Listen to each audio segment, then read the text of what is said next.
Yeah. I love my HBCU. And boy, I love it, love it. I love it, love it. I love my HBCU. And man, I hope my team they won. Yeah. I hope my team they won. Yeah. Man, I hope my team they won. I hope my team they won. Yeah. I tune into the HBCU Sports Lab to see if my team won or lost. If they lost, I'm quiet as a mouse. But if they won, she tab. I'ma do the dab, yeah. Dr. Cavil, he know what he be talking about. Mike and Charles, they know what they be talking about. They compress the analytic data with the hip hop. If you know them like I know them, they gon' tell you if your team, if they won or lost, and who the ball. So listen to Professor, yes sir, and pay attention, cause he gon' teach a lesson. This is Dr. Phil with Inside the HBCU Sports Lab with Mike Washington and Charles Bishop. Mike Washington is out on assignment, so we have none other than the other Tim members here to give you a great show. Welcome to episode 840 of Inside the HBCU Sports Lab radio show and podcast, the show that's covering the sporting HBCU diaspora. All things HBCU sports for institutions large and small, from the NAIA to the NCAA. We share insights and information on the HBCU sports culture, HBCU athletic aesthetics, and facilitate the story of HBCU athletic programs and the business of HBCU sports. I'm your host, Dr. Kenyatta Cavil, along with my co-host, Mike Washington, Charles Bishop. We're filming from our home studios and sending a signal live. KSWH 1230 AM studios with the Texas Radio Hall of Famer, Ralph Cooper, multi-Hall of Famer, I should say, and beautiful home of Texas Southern University from Houston, Texas. With that being said, let's bring everybody on board. As we're doing that, today's episode of Inside the HBCU Sports Lab is sponsored by THG Agency. THG Agency is a company that provides sporting education consulting and data analytics. With that, let's get to everybody. Charles, how are you doing today? Doing well, Doc. Let me tell you something. It is hot in Houston, Texas. It is. Oh my gosh. I don't know what the temperature is where you are, but in Houston, it feels like 111, 112 outside. Yeah, it's a different type of heat right now. Wilton, how are you? I am doing good. To Charles's point, it's hot in Mississippi too. But that also means, the last dog days of July, August is here, fall camps are starting, and football is that much more closer to starting. Ooh. Is that what it means? It does. Coaches come with it speeches now. Yeah. I hope everybody still takes care with this heat, because it's not having any friends out here. AD, how are you doing today? I don't know what the field like temperature is besides oven outside, but the air temperature said 96 when I looked at my phone when I walked out my office today to get in my car. He said, the feels like temperature was oven, but the official air temperature was 96 at 4:10 local time when I walked out of my office to get in my car. And one thing I want to say, everybody, to all the HBCU outlets and the other outlets who have picked up on these stories, thank God it's not Morehouse making the headlines for the last week and a half. We love you, Tuskegee. We love you, Howard.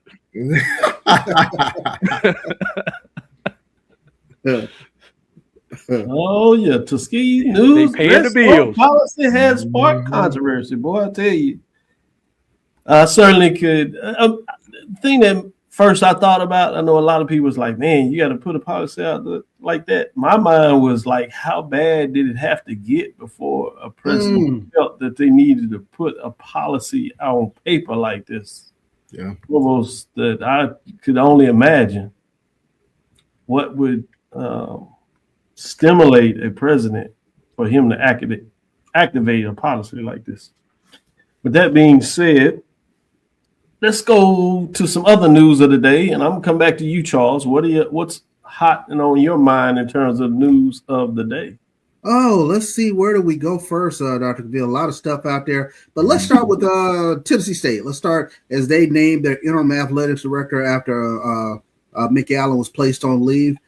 Jennifer Bell was named the interim director of athletics on last Friday, effective immediately, elevating a longtime administrator as the school continues an internal investigation involving the previous athletic director in the form of Mickey Allen. So Bell will oversee all aspects of the program and following concerns raised by 6 coaches and ensuing review of the department's leadership, communication, and operations. So Jennifer Bell now takes over at Tennessee State.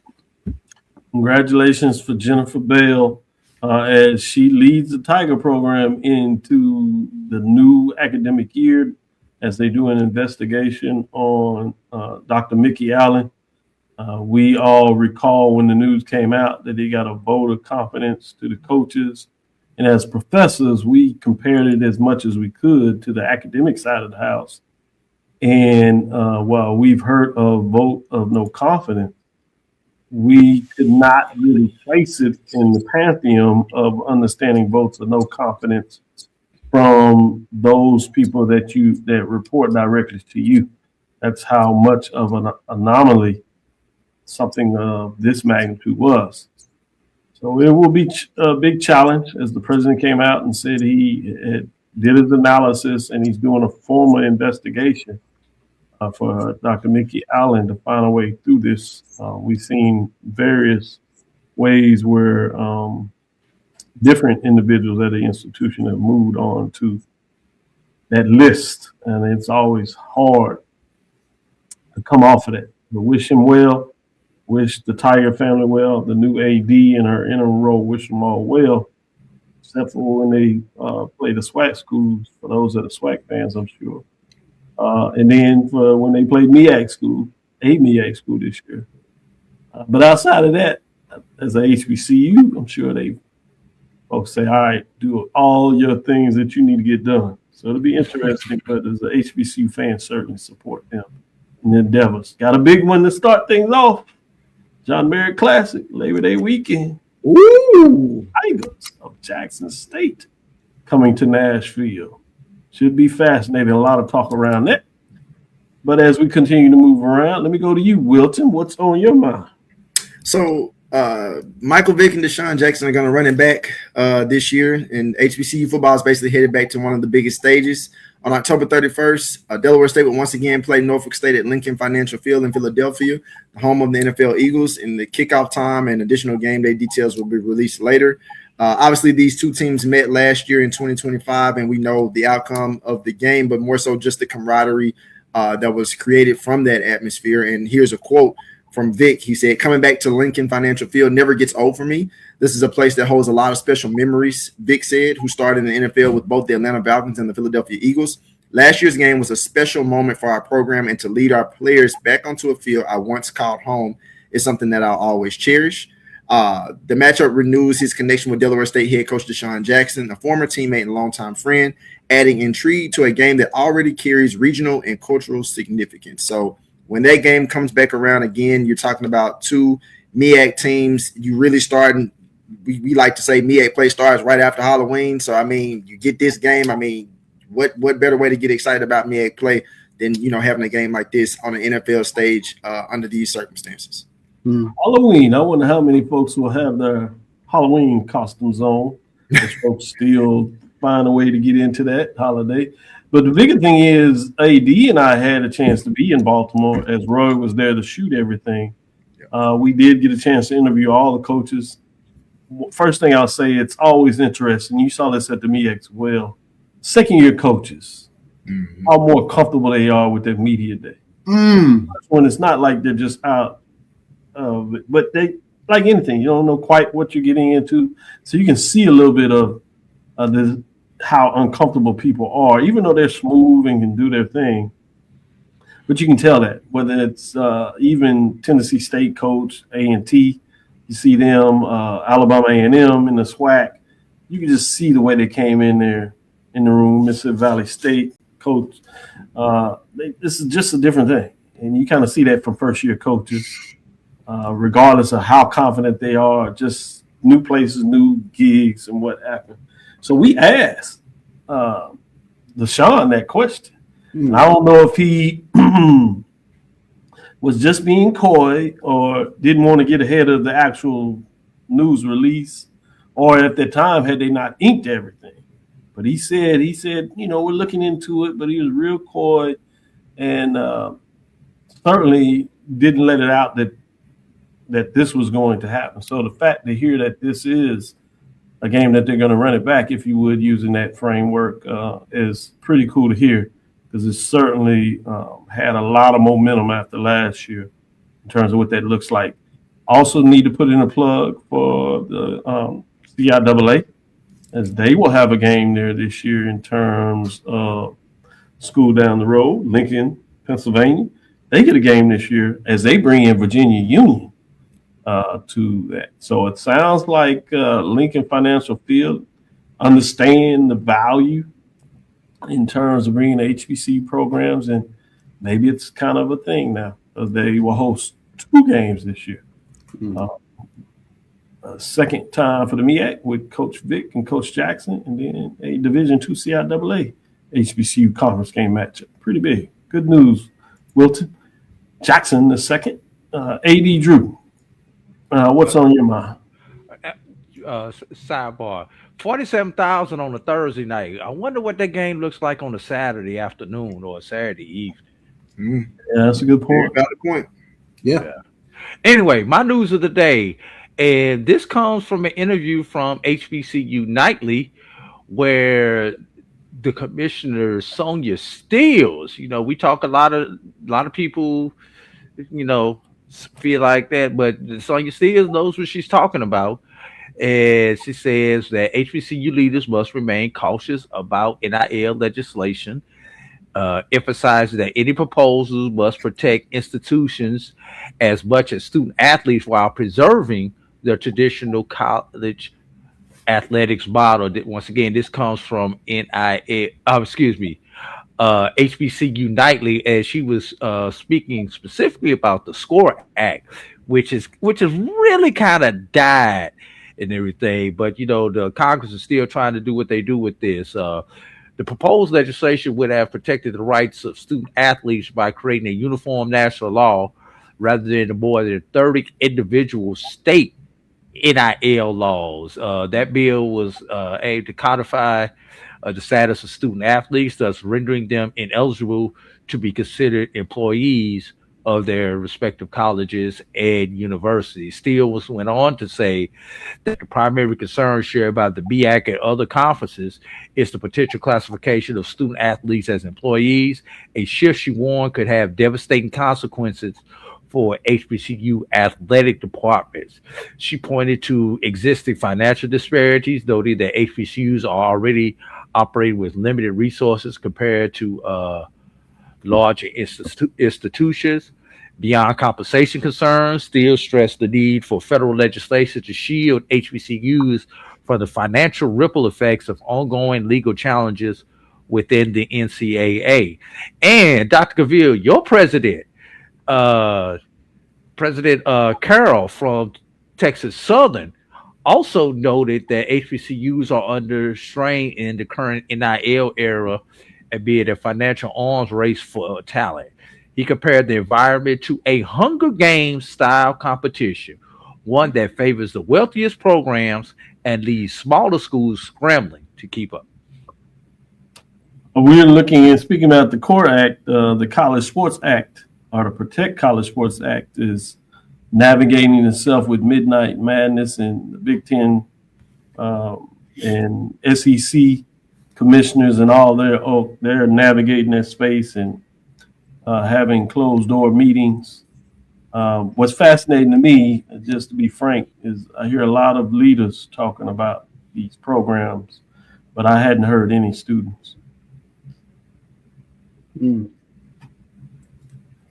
So I'll put a pin on it there, just to be frank. And I think anytime there's something associated with some of these folks that are involved, it concerns me, to be frank. When you have some of these senators that have never been friends to Black people or Black institutions. So that's another concern. I hadn't heard the Congressional Black Caucus change their framework on their position and how they are challenged by some of the same Republicans that are associated with these other groups that have taken away black votes in districts. So the hidden ball hand trick is real.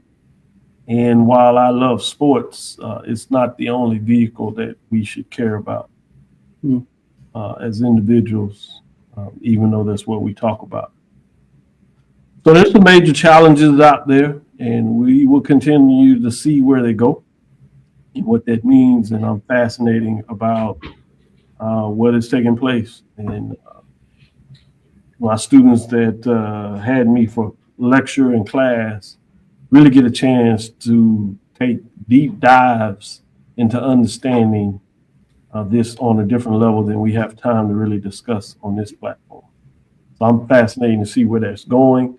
I did want to close out before we get on the other side, and we look forward to an interview that I want to bring you to take you outside of what we all see just here in the United States and take a global perspective, particularly after a lot of folks maybe have become a little more global with the World Cup, with its good and bad in terms of what took place there, mostly good in terms of the action on the field with the players and the fans associated with those teams.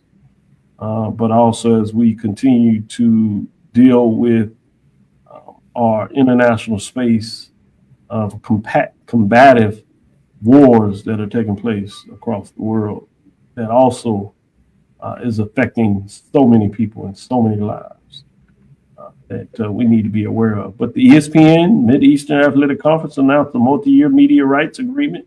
Kind of touched on this on Wednesday when we moved the show, but wanted to let everybody know it's official in terms of that ESPN reached that deal that was released for many of us that were there in regards to the Media Day.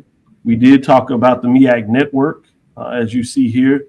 That will be fascinating news to see how they move, particularly after following the success of the SWAC network, what we refer to as SWAC TV. So credit to the MEAC. SIC, CIAA have their TV streaming platform. So the interest that people have based on the number of programs that are streaming, the coverage that are coming in from these media days and the news that flows so freely day to day, HBCUs are in a good position in a lot of ways to get information out there. So we need to continue to support that. Let's take our first break, come back on the other side, and see if we can get into some dialogue, as I said, from an international perspective on HBCU sports. Are those so? For over 30 years, HBCU Image has been more than just an apparel store. We've been a movement, a state, a legacy. We celebrate the pride, the purpose, and the culture that make historically black colleges and universities legendary. Whether you're a student or a lifelong supporter, our gear lets you wear your HBCU story with confidence and style. Because when you wear HBCU Image, you're not just wearing clothes. You're wearing culture. You're wearing pride.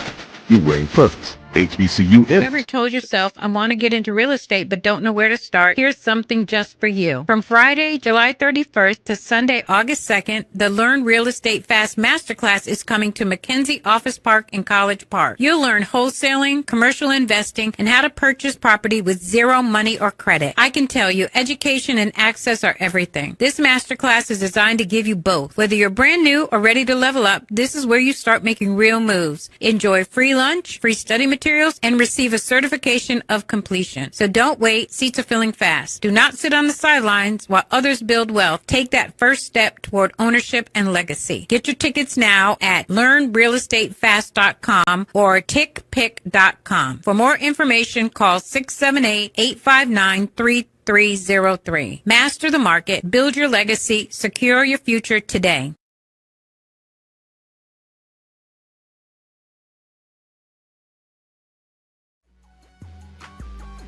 This is the Dean of the College of HBCU Sports, Kenyatta Cavil of Dr. Cavill's Inside the HBCU Sports Lab with Mike Washington and Charles Bishop. Come mix it up in the lab where the course lecture is in session every Tuesday from 6 o'clock p.m. Central Standard Time on Facebook Live, YouTube, Spreaker, or the BCSN app.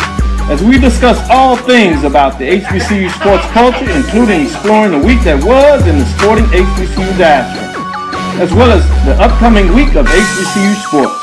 With me, the Dean, the College of HBCU Sports, on Dr. Cavill's Inside the HBCU Sports Lab with Mike Washington and Charles Bishop. Course lecture dismissed. Introducing the HBCU Trivia Game. It's more than a board game, it's a journey to the legacy of historically black colleges and universities. Here's how it works. 2 to 4 players, ages 13 and up, start as freshmen and roll the dice to advance. But here's the twist. You can only move forward by answering trivia questions about HBCU. Test your knowledge of notable alumni, key historical events, sports milestones, and fun HBCU facts. Watch out for spaces that can propel you ahead or set you back. And if you get a question wrong, you stay put until your next turn. The first to reach graduation wins! The HBCU Trivia Game. Support, educate, entertain! Available now. Let the journey begin. Football fans, HBCU football is back in the ATL on August 29th with the Cricket MEAC SWAC Challenge Kickoff presented by Toyota, representing the SWAC, Alabama A&M, and representing the MEAC, Howard, Bulldogs, Bison, the Marching Maroon and White, the Showtime Marching Band, the premier FCS matchup in primetime with a kickoff trophy up for grabs. Join us pre-game for band jamborees, food, activations, and fellowship. For tickets and information, visit MEACSWACChallenge.com. Compress the analytic data with your hip hop. If you know them like I know them, they gon' tell you if your team, if they wanna lose, and who the ball. So listen to Professor, yes sir, and pay attention, cause he gon' teach a lesson. This is Dr. Cavil with Inside the HBCU Sports Lab. Do we have a video we're going to play, or we're going to go straight to Coach Hernandez? Let's bring Coach Hernandez on if we can. We'll get in the video. We'll see if we can get Coach Hernandez for 2 segments, and we'll tease out that video between the break. With that being said, I thought we had Hernandez. Did he leak out on us? Nah, he's here. He's just got the wrong screen up there. Yeah. Well, let's work. Coach Hernandez, how are you doing today? I see you have your Bethune-Cookman gear on appropriately, back-to-back regular season champions. Got 1 tournament championship appearance under your belt. What's going on? You guys hear me okay? Oh, we can hear you great. Okay. How's everything going, fellas? We don't want no excuses. As now you're international, Team USA aficionado. Yeah, it's been Inaugural World Collegiate Championships. How are you doing? How was Taiwan? That's the first question. Let's get that out of the way. How was Taiwan? Unbelievable experience. Being around not only the top, 28 non-draftable eligible players as far as college baseball is concerned. The coaching staff that was constructed through USA Baseball, and just the people, that make USA Baseball work behind the scenes. It was a phenomenal experience. One that, for me, I don't take lightly, because I was able to represent not only our institution at Bethune-Cookman, but also being able to represent the Southwestern Athletic Conference and HBCU baseball, as a whole for all of us. This is a major win for all of us in the HBCU scope. And again, I'm so fortunate to be able to have that opportunity. Good stuff, man. Those pictures that you sent over are pretty amazing. This is a picture of yourself, Coach Pierre, Grambling State's head baseball coach. My goodness. Norfolk State player Thomas Ely, Alabama State Trey Callaway, and Bethune-Cookman's very own Pablo Torres are involved in this picture.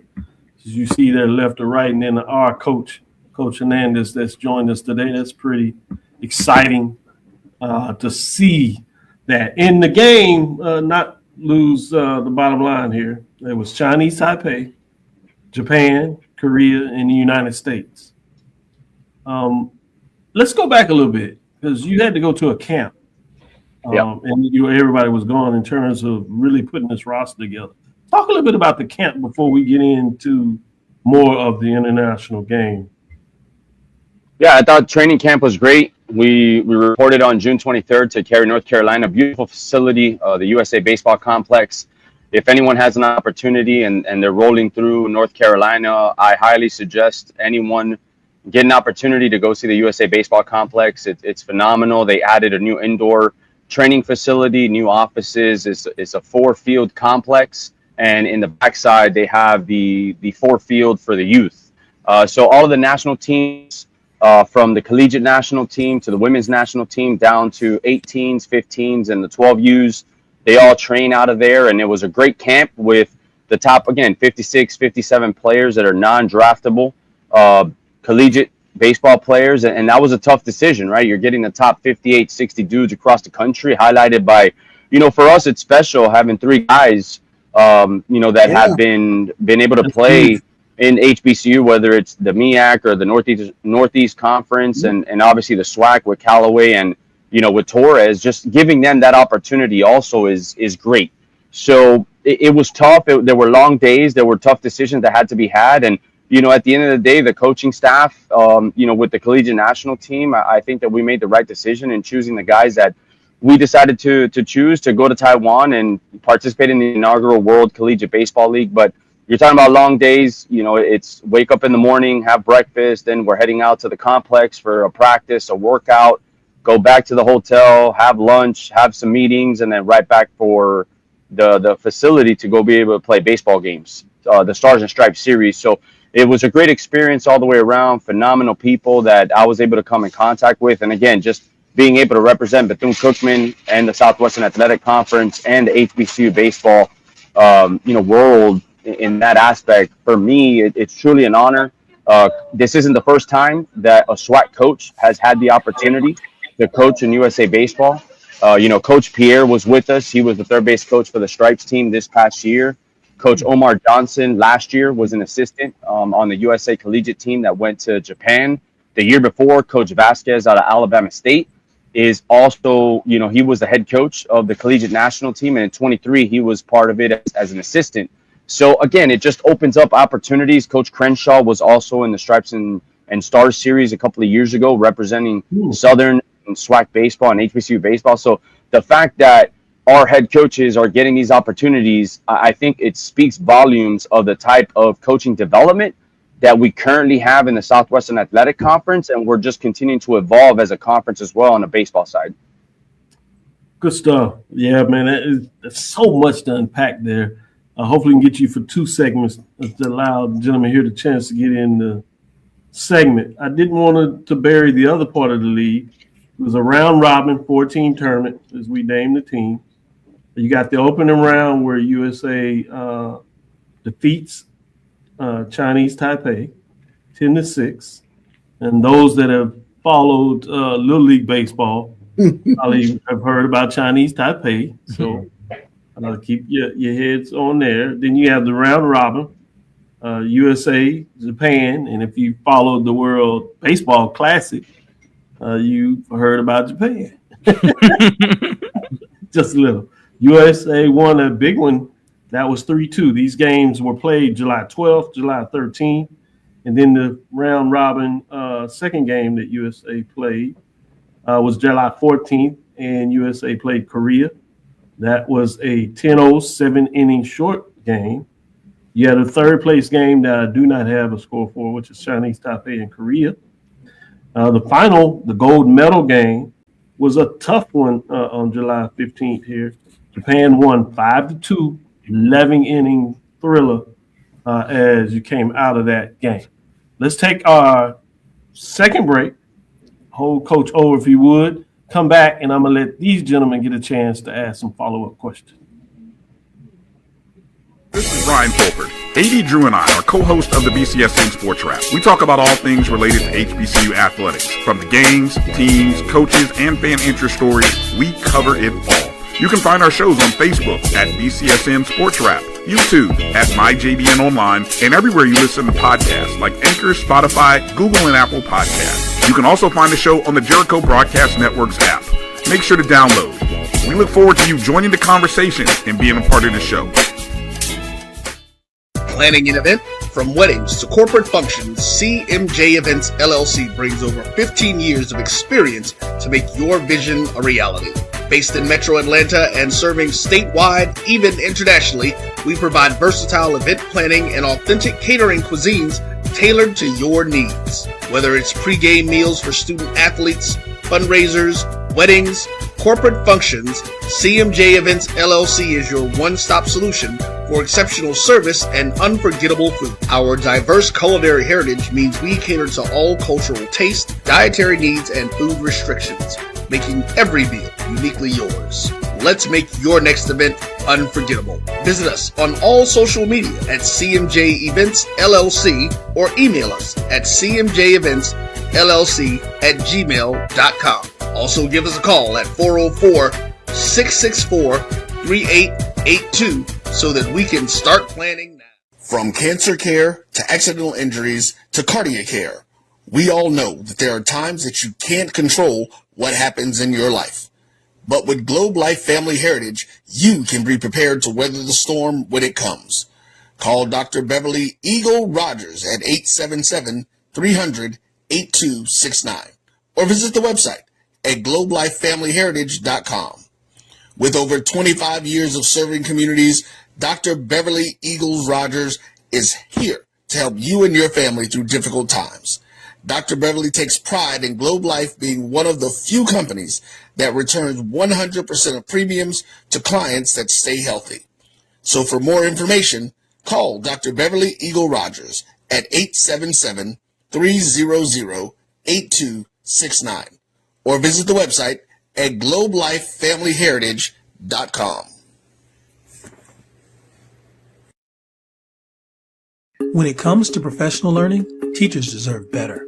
From the leader in online learning, Stride brings you the Stride Professional Development Center, an on-demand library of mobile-friendly courses that gives teachers choice and flexibility, allowing them to learn anytime and anywhere.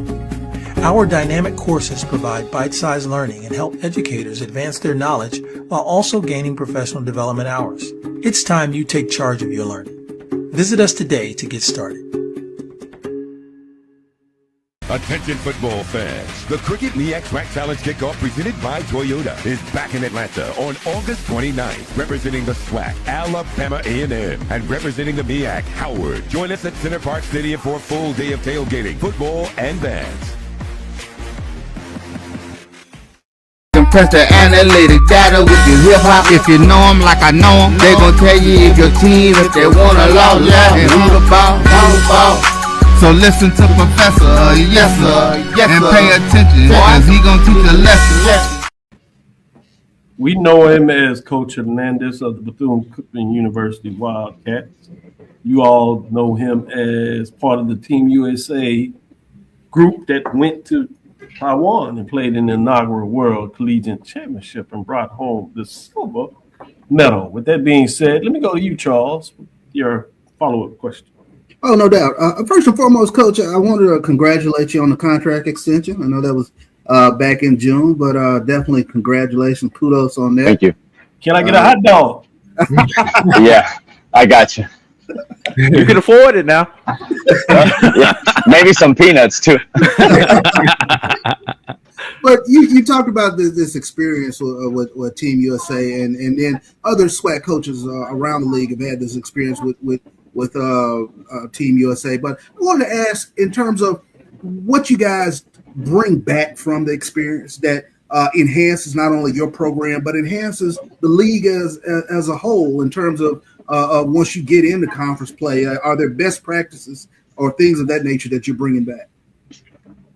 I think when you're in the point, right, or in a leadership point, right, you always want to learn, right? You're a lifelong learner. I think for myself, what I can take from it is being surrounded by different coaches and different ideology and different practices to see what best fits our program moving forward. I think that that's the biggest takeaway from my experience. Yes, the relationship with the players, it was great, and with the coaches, but just having those meetings, those one-on-ones, just talking to coaches. Our head coach, Coach Hartlib, is the head coach at Illinois. The bench coach is, Coach Tracy Smith, who's the head coach of Michigan at a Big Ten school. Our pitching coach is Coach Hobbs from the SEC Arkansas. Our third base coach was Coach Walters from Wake Forest, the head coach there. So just being in a room with those type of guys and being able to speak to them and validating what we're doing, one as a conference, two as a baseball program here at Bethune-Cookman. I think that that's the biggest thing that I take away is having those conversations with that group of people to be able to validate what we're doing for us as a program, developing our players. And the other thing too is how can we continue to evolve our baseball program with the ideas and with having that dialect with those type of caliber coaches that are essentially in the Power Four realm of NCAA baseball. Sure thing. AD, go ahead, jump in here. Coach Hernandez, congratulations once again. Once again, I'm gonna kind of piggyback off of Charles, but I'm gonna frame it a little bit of a different way. You just mentioned all these SWAC coaches who have gone and been a part of this program for the last 5-6 years there. And we know, as soccer is the world sport, baseball is the Far East sport and the sport of the Americas. So, given these Far East teams that you have played, is there any chance that because of this relationship, because you guys getting to see these kids, that we may ultimately start seeing some of these prospects that you guys playing against in the SWAC, or one day as they look, if they choose to come to schools in America? I know we got to get our immigration stuff handled, Coach, so we're not going to touch that part of it, but just in general, will they fit within these HBCU programs, especially from a cultural perspective? I think they will, and I think eventually that'll happen, right? I think our job as head coaches is to continue to evolve our programs, and I think HBCUs create, a variety of opportunities, regardless of race and background. I myself, as a Latin American, graduated from HBCU and got my master's through Bethune-Cookman. So I think that door can open. There's obviously a lot of things that have to take place in order for those opportunities to happen, right? As you mentioned, the immigration stuff and the language barrier. There's a lot of things that do have to take place, but I can foresee a situation. I mean, I can tell you for me, there was a couple of guys that, I saw where I was like, okay, I think that, he would fit well in our system and what we're trying to accomplish here at Bethune-Cookman. So again, I think that, maybe those opportunities can exist. It just has to be, the right time, one, and it's got to be the right opportunity as well, right? We're not just going to take anybody from the Far East and bring them across the country, just to be a regular guy on the roster. It's got to be an impact guy. And you've seen that, right? Like Stanford had a guy from the Far East. There's a guy that was at High Point that now just committed to go play under, Coach Carrick at Missouri. So those opportunities I'm sure are going to happen, I would assume so in the HBCU landscape, but that's going to take some years and some time before that actually materializes.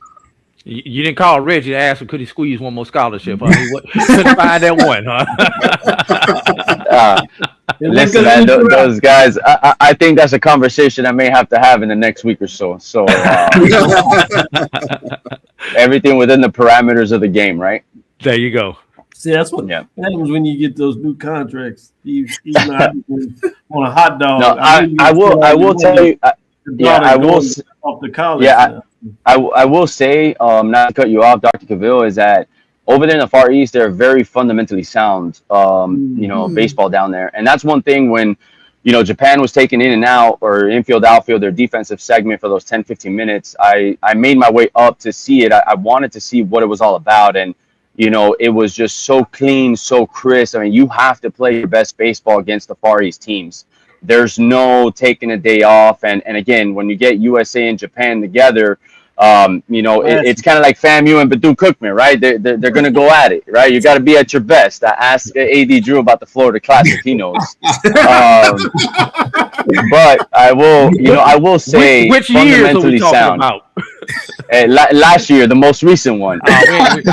And maybe the 9 that we had in a row, but no, I will say that it's fundamentally sound baseball, and they're so clean and crisp and intentional of what they want to do, where, there is a difference, baseball here in America as it is in the Far East, but can we blend both of those together? Absolutely. Wow. But again, I was impressed with the caliber of baseball and the instruction part of it and the development part of baseball in the Far East. It was my first time going out there, and again, it was great baseball to be a part of.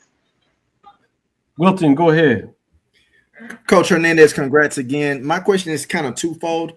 From your point of view, what would you say? You talked a lot about how the players from the SWAC being exposed to this caliber of baseball, but I would ask you this: from your point of view, what are they learning about HBCU baseball players, and what would you also say that when you've had the opportunity to coach these HBCU players like you have, what is the experience that they take away the most from this opportunity?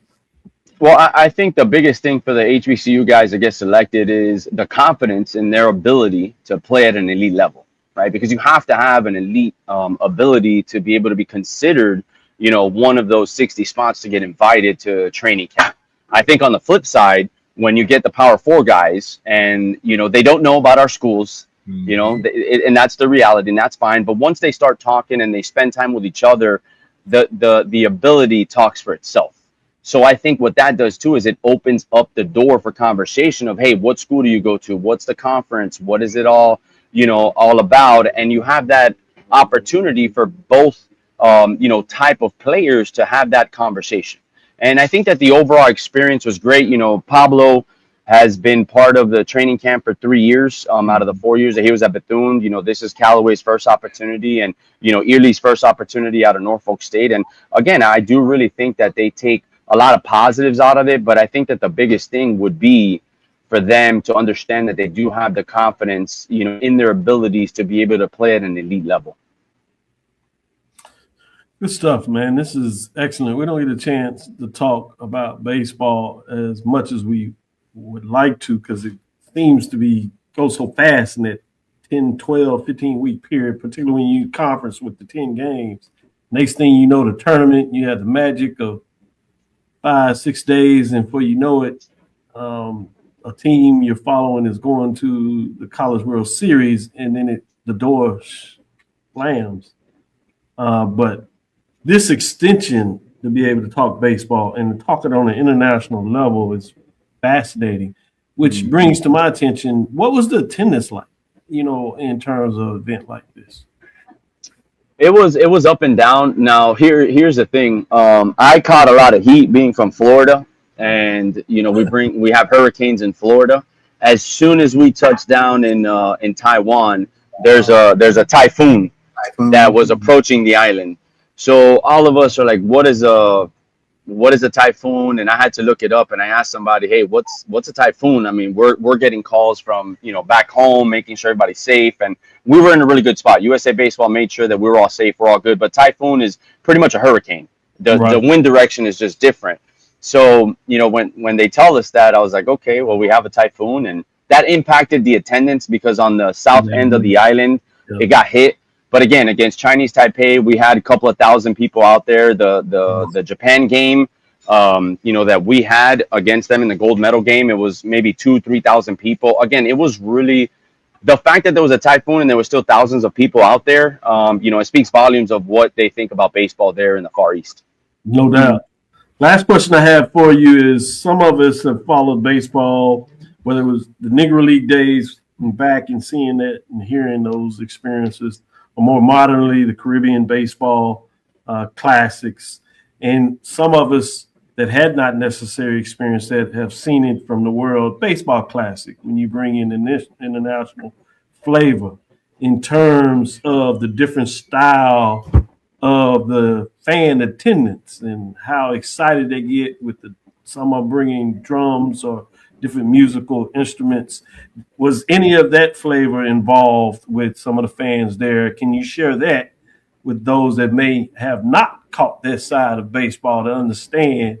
And I've seen this in some of the post-game activities of Bethune-Cookman, which is just flavorful in the flavor. And I'm like, come on, y'all can bring that in the stands, but they don't want to rub some people the wrong way. I'm not sure everybody's ready for that. Post-game victory for Bethune-Cookman is quite lively. Oh, yeah. You're talking about a share that flavor is what I'll call it, to be nice in terms of the cultural experience that is added oftentimes when you bring in this international flavor to the game? Oh yeah, we had there was games against Korea and Japan and even Taipei where it seemed like they had their own band. Out there, guys with trombone and with the drums, just kind of beating the drums and then just having their own cadences of, what they were doing. So again, it was an overall great experience.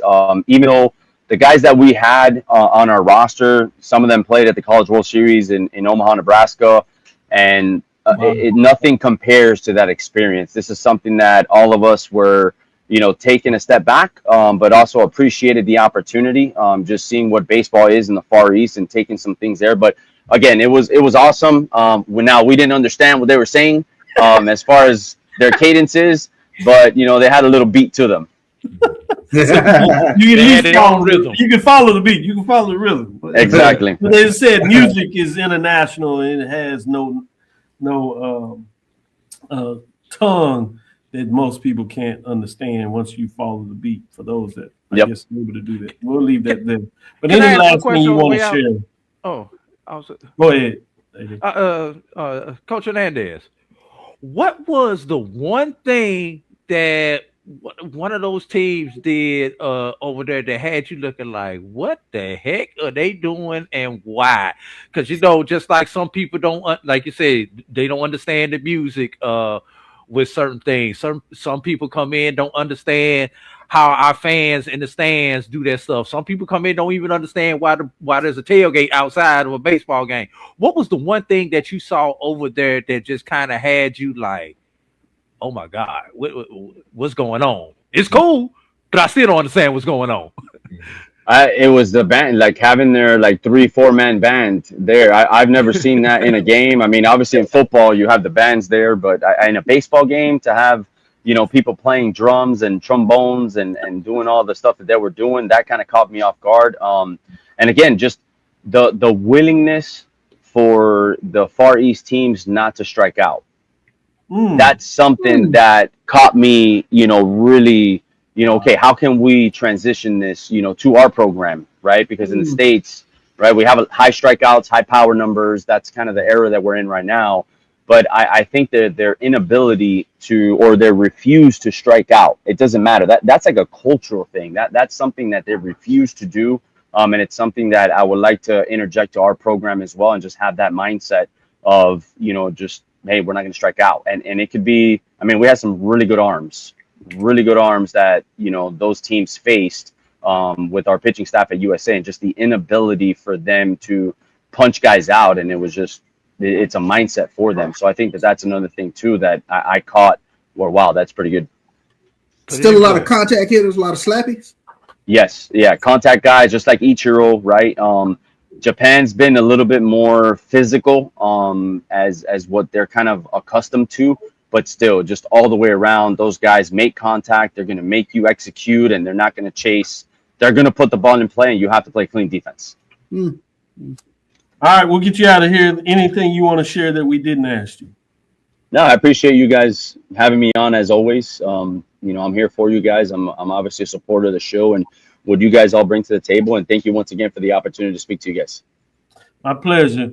We'll take our last break, come back on the other side and talk a little bit more about some other sports. Great opportunity to discuss baseball with Coach Hernandez.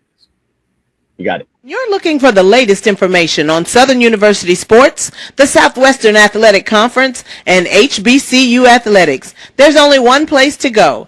Tune in to the Carlos Brown Show, exclusively on the Black College Sports Network.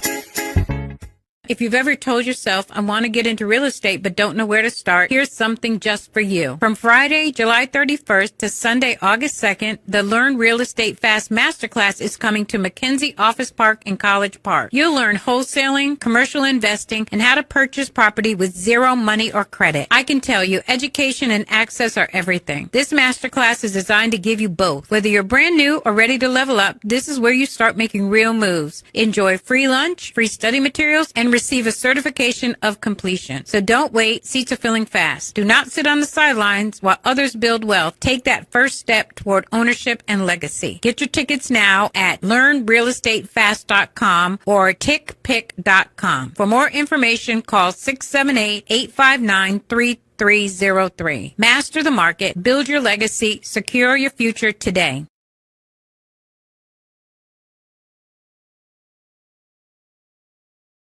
Introducing the HBCU Trivia Game. It's more than a board game. It's a journey to the legacy of historically black colleges and universities. Here's how it works. 2 to 4 players, ages 13 and up, start as freshmen and roll the dice to advance. But here's the twist. You can only move forward by answering trivia questions about HBCU. Test your knowledge of notable alumni, key historical events, sports milestones, and fun HBCU facts. Watch out for spaces that can propel you ahead or set you back. And if you get a question wrong, you stay put until your next turn. The first to reach graduation wins! The HBCU Trivia Game. Support, educate, entertain! Available now. Let the journey begin. Football fans, HBCU football is back in the ATL on August 29th with the Cricket MEAC SWAC Challenge Kickoff presented by Toyota, representing the SWAC, Alabama A&M, and representing the MEAC, Howard, Bulldogs, Bison, the Marching Maroon and White, the Showtime Marching Band, the premier FCS matchup in primetime with a kickoff trophy up for grabs. Join us pre-game for fan jamborees, food, activations, and fellowship. For tickets and information, visit MEACSWACChallenge.com. Compress the analytic data with your hip hop. If you know them like I know them, they gon' tell you if your team, if they wanna lose, and who the ball. So listen to Professor, yes sir, and pay attention, cause he gon' teach a lesson.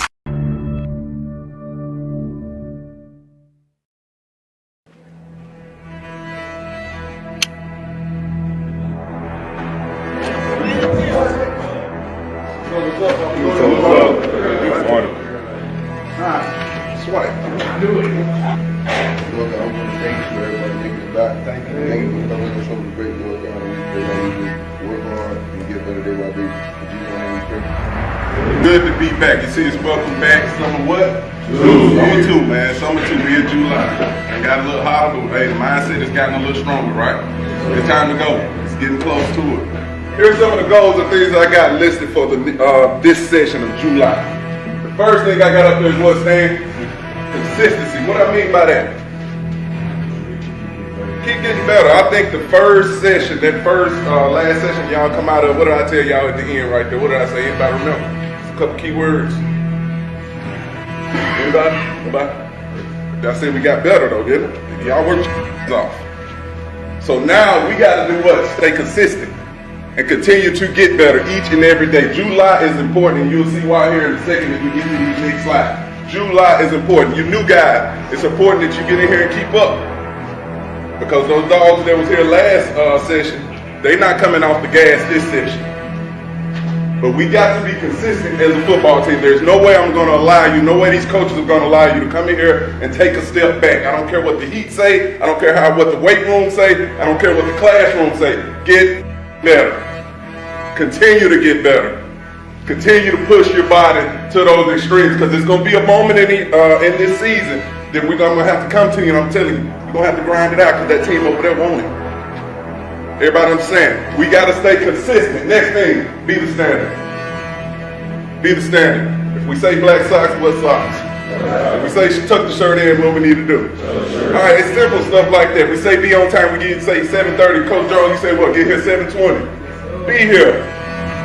Coach Trey say be in the weight room. I don't care if you say 4:30 in the morning. Be there. It's a reason behind it. I saw Cam interview the other night. You talked about doing what? Going undefeated. You talked about what? 12 points a game as a defense. All that stuff matters. You're talking about being the standard when you say those things. All that stuff matters. This year, we're not just going to talk it. We're going to be about it, though. I'm done talking about it and be about it. Everybody, coach, says, why you ain't been on so why you ain't did it? I ain't got nothing to say. This is all that matters to me. I'm done talking. I'm all about the work from this point on. Everybody understand that. Be the standard. Hey, I gotta talk. Coach got me nervous. I gotta talk. I got to talk. Somebody gotta talk. TC say he ain't talking about it no more.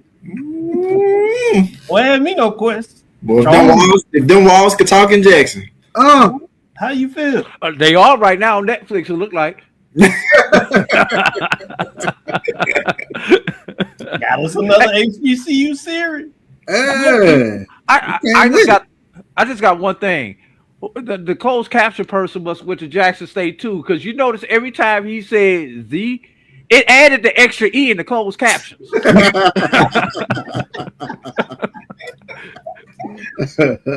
Somebody know. That Wilton, definitely went chat Charles said GPT he with the not captions. talking. Wilton, you got something to say? I don't know. It's been beautifully quiet. It is. I'll say I've heard more from Prairie View more than I heard from Jackson State, and I'm in Mississippi right now. Okay. We can't get no regular season matchup. Hey man, might have to wait to WAC championship. Some other schools got something to say about that, but you know, hey, As long as y'all come to Texas, we'll see it. We'll see it. Because the East gonna beat each other up. That might be fun. Yeah. Yep. So since I do think this is the first year that the West may host. I mean, honestly, because like I say, I do think the East is going. It gotta start sometime. Yeah. Well, you know, they call it Texas-sippy over here, so you know that might be fun. Mississippi. There's a lot of Mississippi out this way. I will say that. With that being said, HBCU Sports did 4 sneaky HBCU games to watch. So I want to get your thoughts on these. I think some of the obvious ones we know about. That's the Howard, Alabama A&M. So those are not on the list because they're obvious. The Jackson State, Tennessee State. I don't think that's a sneaky game. That's one that people are quietly going to keep their eyes on. The Birmingham Classic. You know, last one was the John Merritt Classic, and then obviously the Cricket MEAC SWAC Challenge kickoff presented by Toyota. That's the Howard, Alabama A&M game. And the last one I just mentioned was the Birmingham Classic with Southern in Alabama State. Those are games I think people obviously are going to be watching. The kickoff thing. But one game they mentioned, this is a sneaky good one. I want to get your thoughts on this. North Carolina Central at Texas Southern. Do you agree? Sneaky game to watch. And why would you say that, Charles? Yeah, absolutely. I mean, this is a game when you take a look at North Carolina Central, perennially right there in the mix with regards to what they do over there in the MEAC.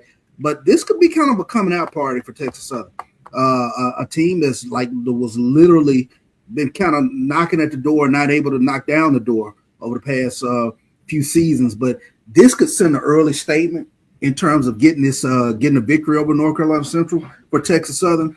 And like we kind of saw with Prairie View last year, that opening game, it set the stage for the remainder of the season for Prairie View.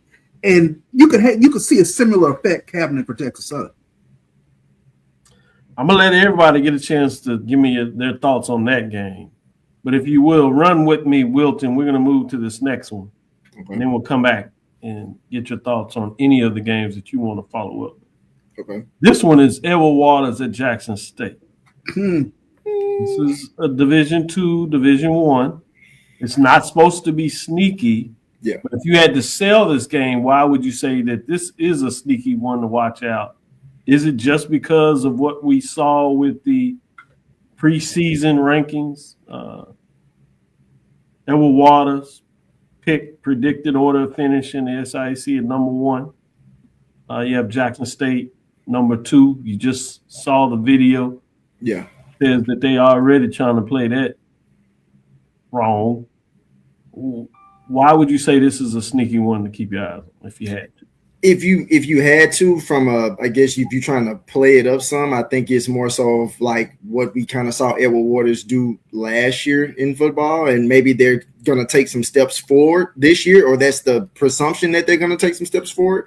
And then you get a Jackson State program that was there and fell short from a SWAC championship, and it's just like 2 teams, 2 different divisions, but at the same time playing for something that's really big. Obviously a win, but at the same time, if you have Waters, who wouldn't want to beat Jackson State, right? Like this, I mean, you talk about one of the more prominent blue blood programs amongst HBCU football, they would absolutely love to beat Jackson State.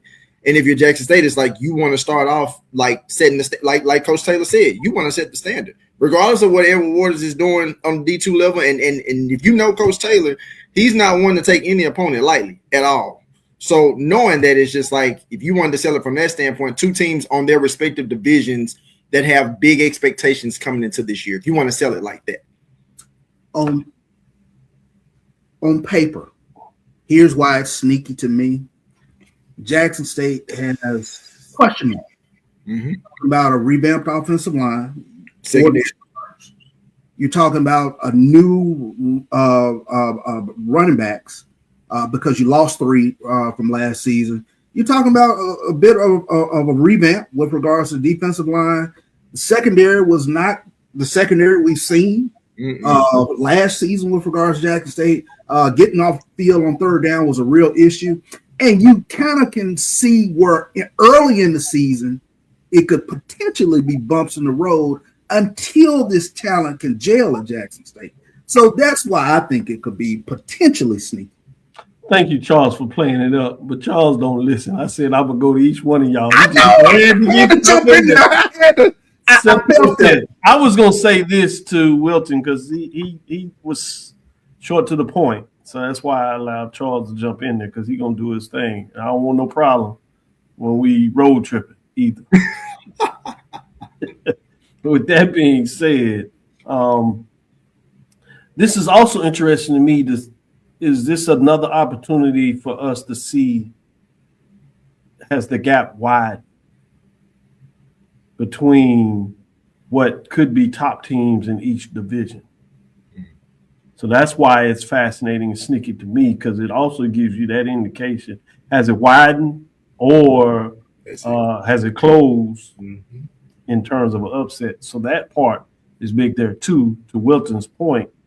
If Jackson State is who we think they are, even if Edward Waters are who we think they are, it still could be too much, and it'd be fascinating to see what that is. Now, I know A.D. Drew doesn't want to hear that because his bread is buttered out of the SIC, but he is a man that understands what's on tape is on what's tape in terms of the games be played.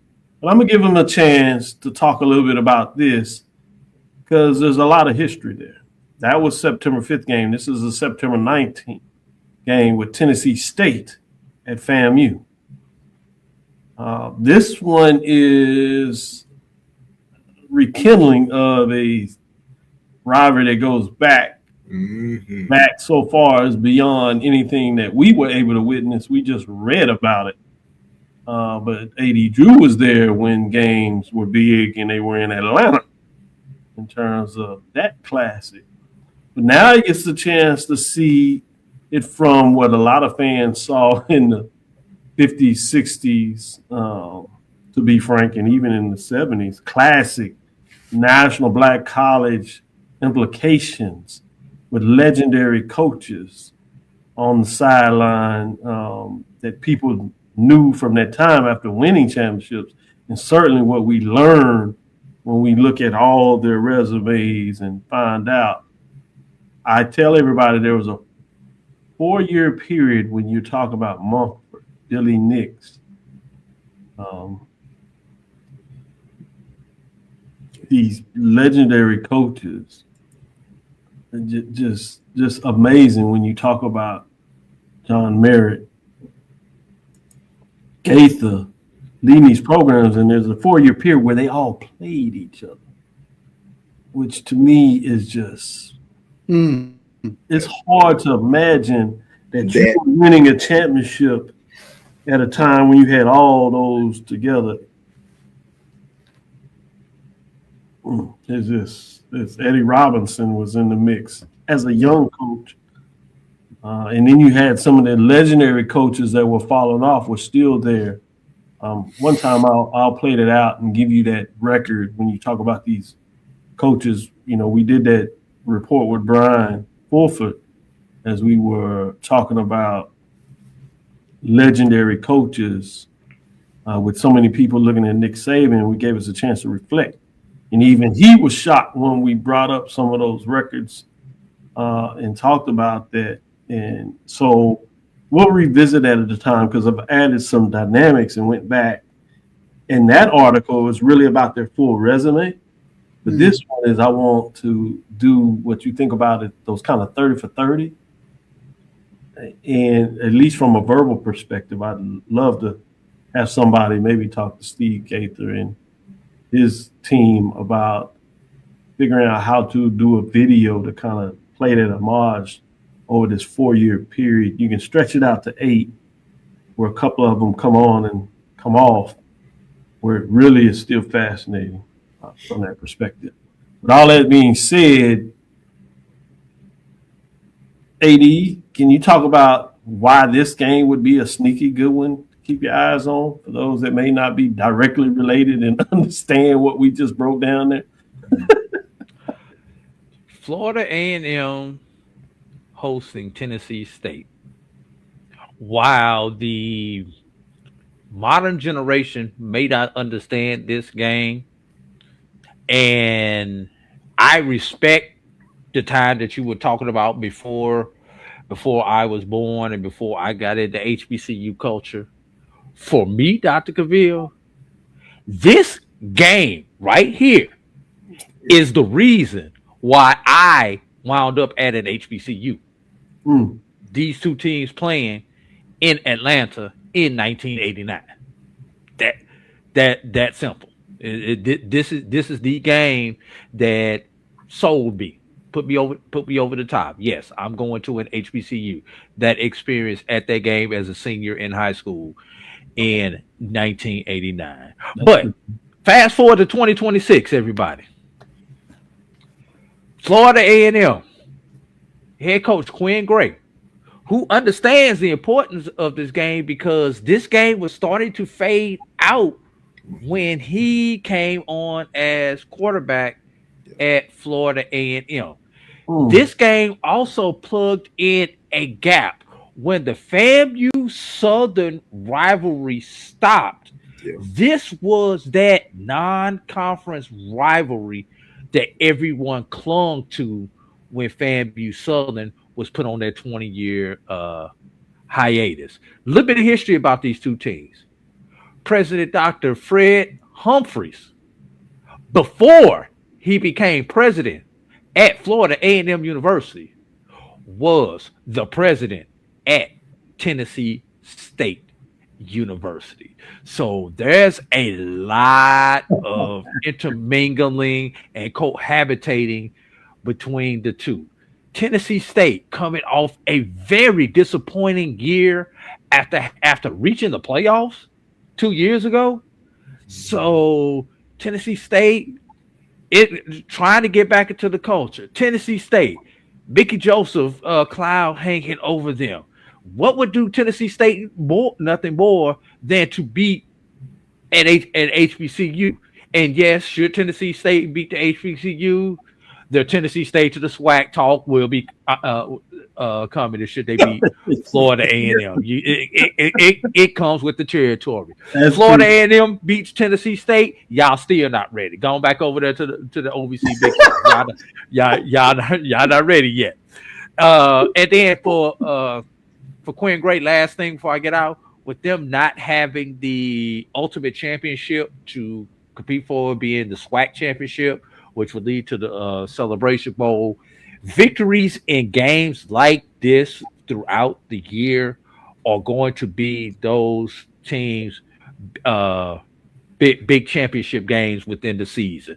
The Florida Classic, this particular game, the Orange Blossom Classic, homecoming. Without having a SWAC championship to get for, they need to get those 4 games to make Rattler Nation feel like it was a success, despite us not being able to compete for the SWAC championship. It's good stuff. Quickly, Drew, Tennessee State, FAMU bigger, or Southern FAMU during your time at FAMU? Oh, during my time, it's Tennessee State. Southern fell off the schedule while I was there. Tennessee State was there the entire time while I was at FAMU. So Tennessee State has to be the top non-conference games. Charles smiles because I love asking that question because fandom is so generational. Yeah. Right. And Charles has probably had the biggest influence on me understanding this from that perspective. And then I've gone on to be able to talk with other folks such as BJ Jones, because there was a group of fans when I was first coming in there that, when we were fascinated and frustrated with Southern, they did not understand it because during their era, they beat Southern up. And most folks, as I told BJ, they don't understand it because more modern Southern fans are like, whatever. And there's a period where Prairie View didn't understand what is the current hype about Jackson State. And current Jackson State folks were like, what are you talking about? It's Prairie View. And I was like, man, when y'all first came into the SWAC, the first 10 years, man, it was not pretty. And then you talk about that relationship with the president. You had a relationship with Jackson State and Tennessee State. So for those fans that not only love HBCU sports for what it is now, but also the history, it's fascinating. As I said, I'm digging into a portfolio that talks about that first decade when I'm pulling these old Negro newspapers of the SWAC in 1920. I just got my hands on to a Texas college program from the 1940s, and it looks at a 10-year period of Texas college, and they were dominant during that decade. It spreads the last half of the 30s and first half of the 40s. You just forget, and that's a World War II period. So I'm like, wow, it's amazing when you get a chance to dig and you see not only the history written, but then you get a chance to see a program that gives you some pictures as well, and breaks down some dialogue of, if you just go out there and look at the records, you can't find a schedule SWAC-wise for the records for 43. It had the records for 43 in terms of that in there.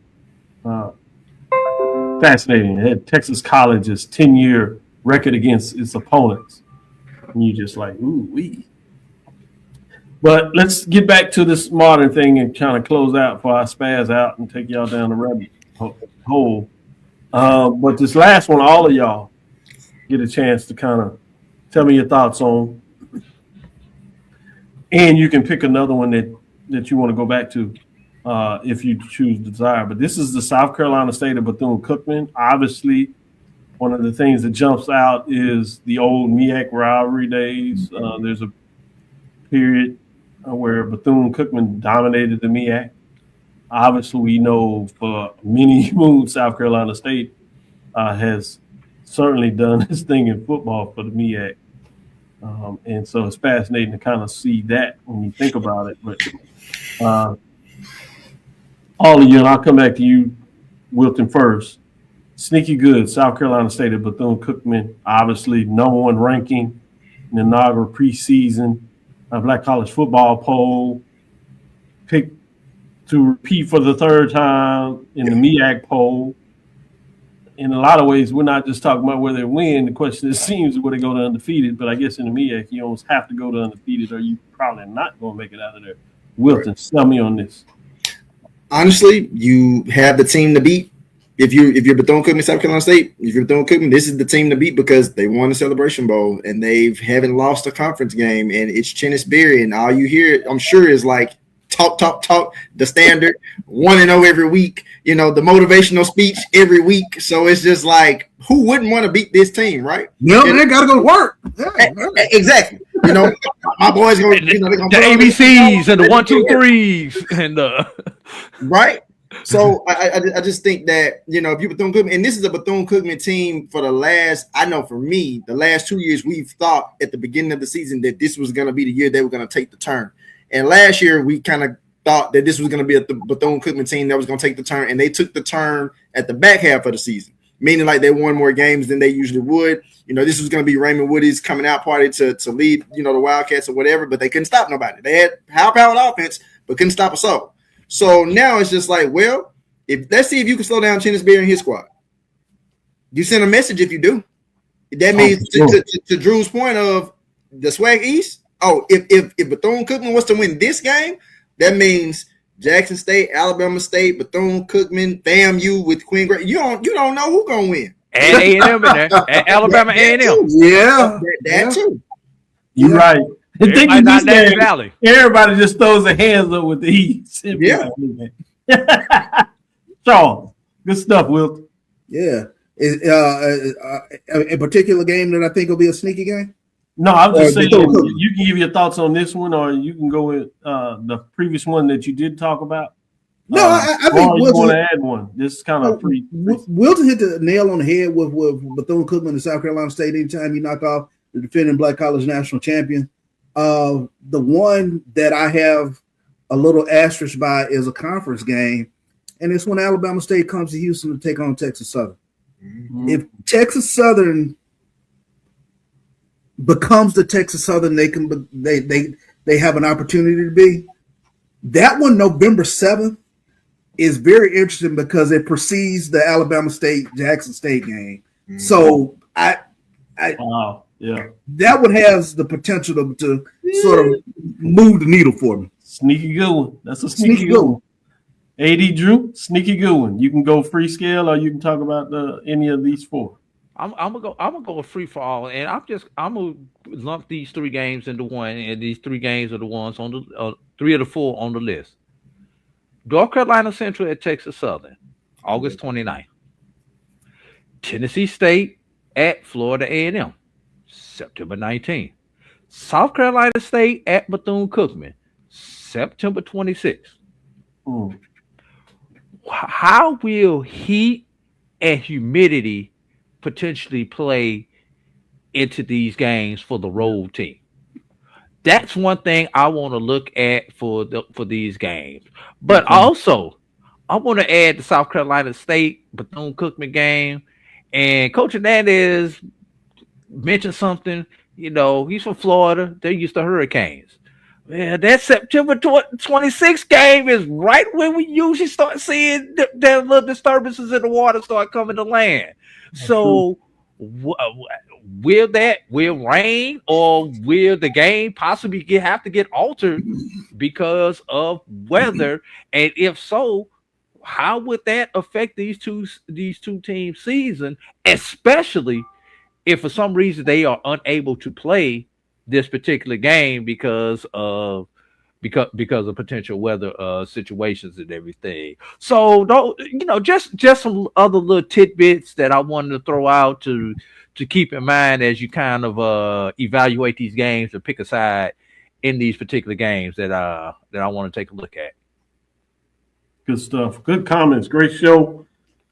All of y'all appreciate the update. Shout out to those comments and those listening in the lab. Listen, I see y'all fully engaged and ready for some football as you all get going. Appreciate the support, certainly, as we get it done. This is going to do it for our Tuesday edition. Thank you for listening to Inside the HBCU Sports Lab. Make sure you share our podcast with your friends and colleagues.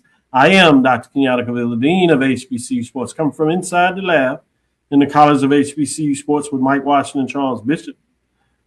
Again, we want to thank you for listening to Dr. Ville's Inside the HBCU Sports Lab with Mike Washington and Charles Bishop every Tuesday and Thursday, 6 o'clock Central Standard Times. Getting excited for that Sunday, 9 a.m. edition. It's a different variable when we get into it, and you can see guests such as Wilton Jackson II, AD Drew, as they join us the rest of the summer throughout the year, and especially on some of those summer editions to give you their thoughts on what took place on Saturday. Some cases it might be Thursday or Friday. We look forward to next week as we discuss the latest news in the lab. Follow me, Dr. Kenyatta Cavil. That's DrKenyattacavil. That's Threads, Facebook, Instagram, Inside the HBCU Sports Lab 1 on Facebook, Inside the HBCU Sports Lab on YouTube. Dream big. Continue to move forward. We will talk with you soon. Charles? Course. Wilton? Lecture. AD? Travel light, everybody. Dismissed.